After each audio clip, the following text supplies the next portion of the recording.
This bird lives in symbiosis with crocodiles, cleaning their teeth from inside their deadly jaws.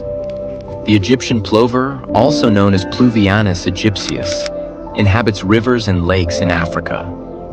It feeds on parasites and food debris lodged between crocodile teeth. This unique relationship benefits both animals. The bird gets food, and the crocodile receives dental care. The plover is medium-sized, with striking black, white, and brown plumage. It often perches near water, watching for crocodiles. When a crocodile opens its mouth, the plover carefully enters to pick out debris. This behavior is rare and fascinating, showcasing nature's intricate partnerships.